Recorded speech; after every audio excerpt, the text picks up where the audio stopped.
My friends, there's a lot of noise in this world. Voices pulling you in every direction. Opinions pressing in on your heart. Distractions creeping into your mind. Everyone has something to say about how you should live your life. But tonight, I want to remind you of a simple, powerful truth. Focus on yourself and stay silent.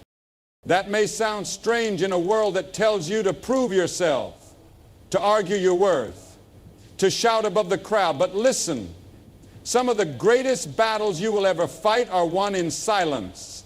Some of the greatest transformations happen when you stop looking around and start looking within. Many of us waste our strength chasing after the approval of others. We scroll through the lives of strangers, we compare, we compete, we complain. We wonder why someone else got the promotion, why someone else is moving ahead faster, why their life seems so much better than ours. But the moment we let our eyes wander from our own path, we start to lose sight of what God is doing in our own lives.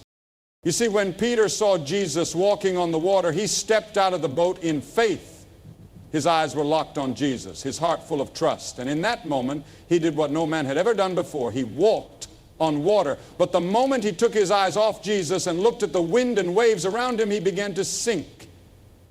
And that's what happens to us. When we focus on others, on their opinions, their successes, their judgments, we start to sink under the weight of comparison. We drown in doubt. We get lost in fear. We forget that our journey is not meant to look like anyone else's. Some of you today are sinking not because God has abandoned you, but because you have taken your focus off Him. You have allowed the distractions of this world to pull you away from the peace that comes from walking in alignment with God's will.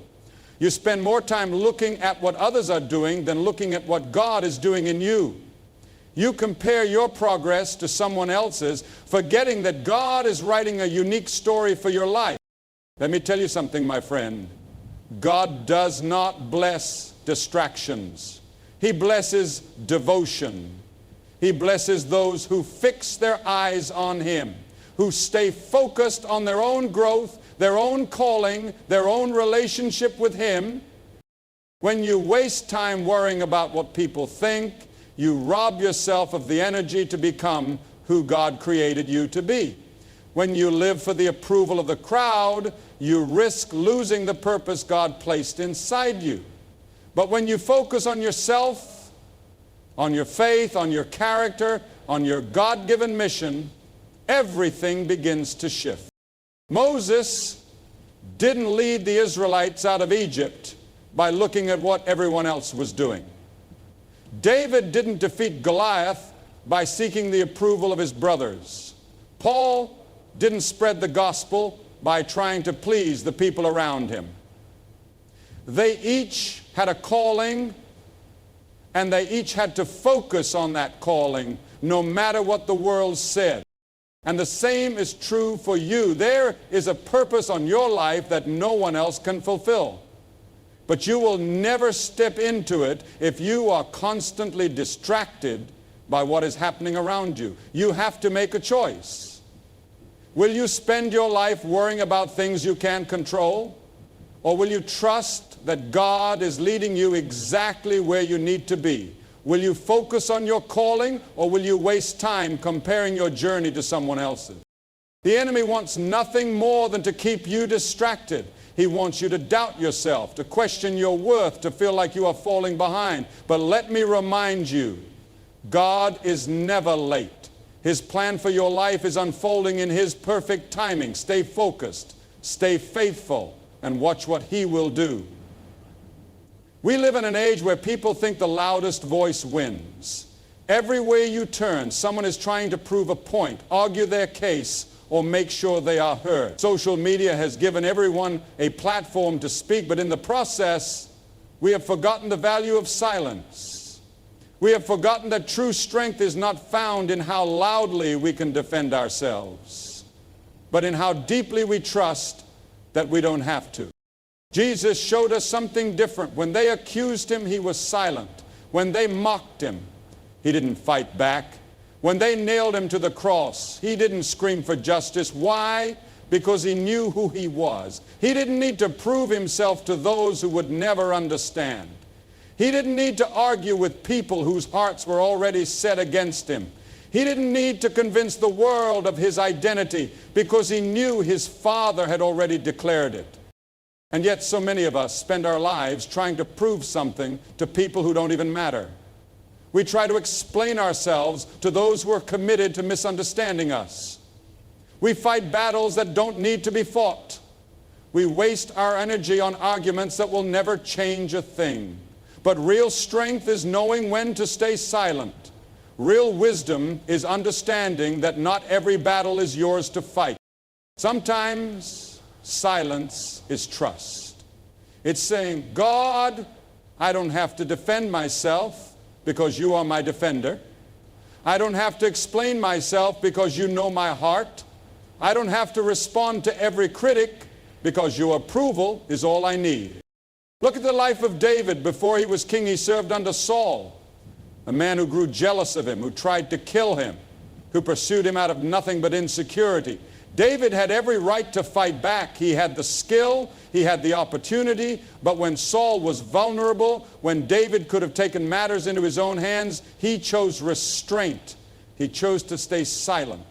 He chose to let God handle what he could have handled himself. And because of that, God elevated him in due time. Many of us miss our blessing because we fight battles that God never intended us to fight. We get caught up in defending ourselves when God is saying, be still and know that I am God. We let the opinions of others pull us into arguments that steal our peace. But listen to me. Your silence is not weakness. Your silence is not surrender. Your silence is a declaration of trust. It's a statement that says, I don't need to prove anything to anyone because I already know who I am in Christ. There are moments in life when the best thing you can do is say nothing at all. When people criticize you, stay silent and let your actions speak. When people doubt you, stay silent and let your results show. When people misunderstand you, stay silent and let God reveal the truth in His time. Because the more you grow, the more you realize that silence is not emptiness, it's power. It's standing firm in who you are without the need for validation. The world may tempt you to react. It may push you to defend yourself, to explain, to argue. But strength is found in knowing that you don't have to. It's in trusting that God sees what you're going through, that He knows your heart, and that in the end, He will make things right. So stay silent, not because you are weak, but because you are strong enough to know that your silence speaks louder than words ever could. There's a reason Jesus often withdrew to pray in the middle of His ministry, with crowds following Him, with people demanding His attention, with the sick reaching for His healing touch. He still made time to step away. He still made time to be alone with the Father. Why? Because He knew that in the quiet, in the stillness, God was at work. Some of us are so busy proving ourselves that we forget to prepare ourselves. We get caught up in the noise of the world and forget the whisper of God. We are so consumed with what people are saying that we stop listening for what God is saying. But let me tell you something. God doesn't shout over your distractions. If you want to hear His voice, you've got to be willing to step away. You've got to be willing to turn off the noise, to walk away from the things that steal your peace, to be still and know that He is God. Look at the story of Elijah. He was running for his life, hiding in a cave, afraid and overwhelmed. He needed to hear from God. And so God told him to stand on the mountain, that His presence would pass by. First came a mighty wind, but God was not in the wind. Then came an earthquake, but God was not in the earthquake. Then came a fire, but God was not in the fire. And then finally came a still, small voice. Some of us are looking for God in the noise. We're waiting for a big, dramatic sign, for something loud and obvious. But God is saying, I am speaking, but you have to be still to hear me. You have to step away from the distractions. You have to turn your heart toward Him. You have to trust that He is guiding you even when you don't see it. We live in a world that feeds off distraction. Everywhere you look, something is demanding your attention. Social media, news, entertainment, other people's lives. It's all designed to keep you looking outward instead of inward. And the enemy loves it. Because as long as you are distracted, you are disconnected. As long as you are busy chasing after the things of this world, you won't have time to focus on the things of God. Think about Mary and Martha. Martha was so busy trying to serve, trying to make everything perfect, trying to do what she thought was important. But Mary sat at the feet of Jesus. Mary chose to be still. And Jesus said, Mary has chosen what is better, and it will not be taken from her. My friend, when was the last time you sat at His feet? When was the last time you put aside the distractions, the noise, the pressure to perform, and just listened? Because that is where your strength is found. That is where your peace is restored. That is where your purpose becomes clear. You cannot walk in faith if you are constantly consumed by what the world is telling you. You cannot hear God's direction if you are always focused on the voices around you. You have to be intentional about where you place your attention. You have to make a decision. Will you spend your life caught up in the temporary, or will you focus on the eternal? The enemy wants you to be overwhelmed. He wants you to feel lost in the noise, to be too distracted to pray, too tired to read the Word, too busy to seek God. But hear me, your greatest weapon is your focus. When you fix your eyes on Jesus, when you stay grounded in His Word, when you make time to be alone with Him, nothing can shake you. The storms may come, the winds may blow, but you will remain standing because your foundation is built on the one who never fails. The world will always try to pull you in different directions, but you have a choice.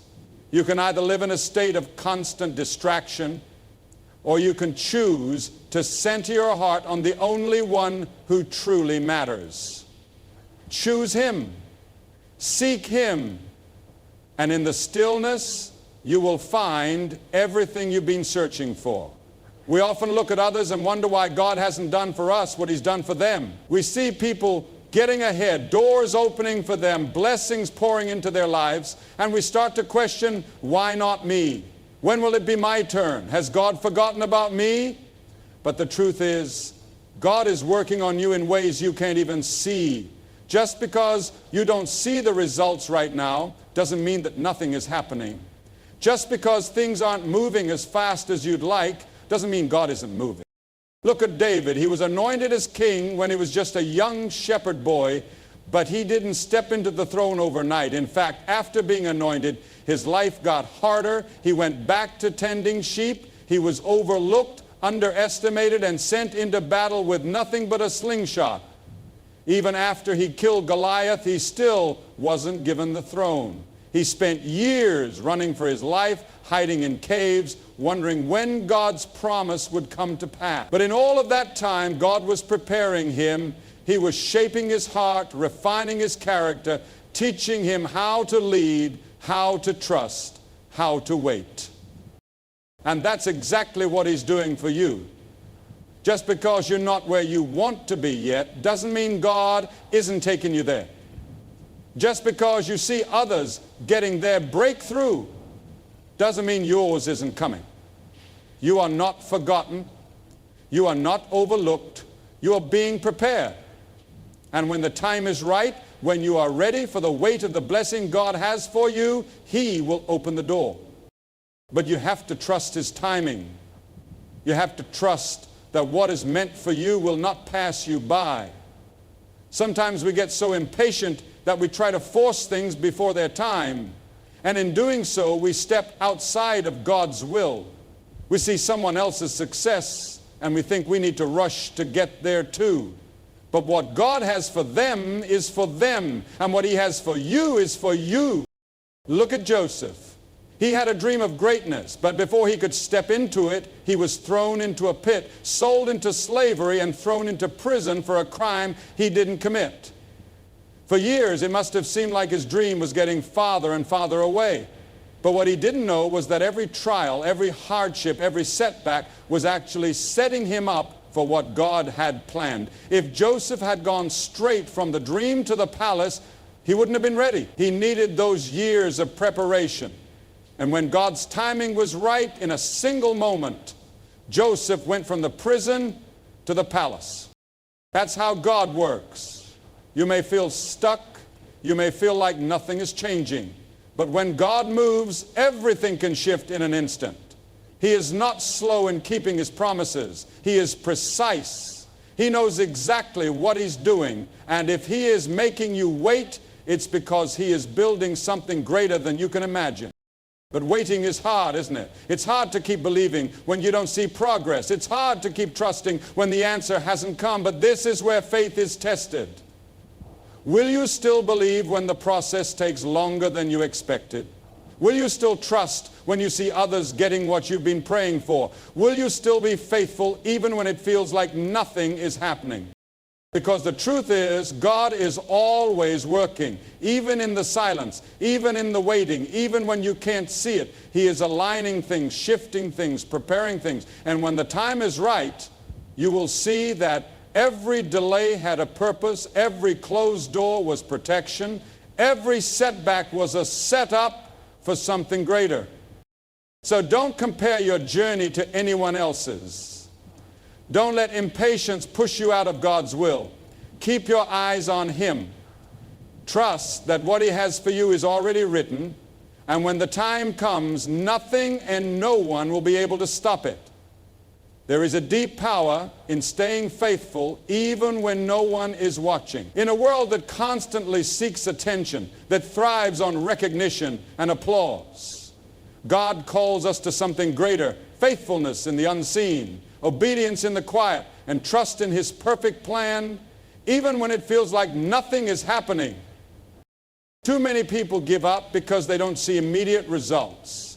They plant a seed, and if it doesn't sprout overnight, they walk away. They pray one prayer and expect instant answers. They put in a little effort, and if no one notices, they stop trying. But God doesn't work on our timeline.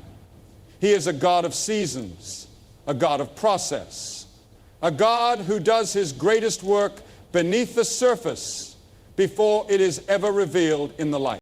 Think of a seed. When you plant it in the ground, nothing seems to happen at first. You water it, you tend to it, but for a long time the soil looks the same. Days pass, weeks pass, and still you see no sign of growth. But beneath the surface something is happening.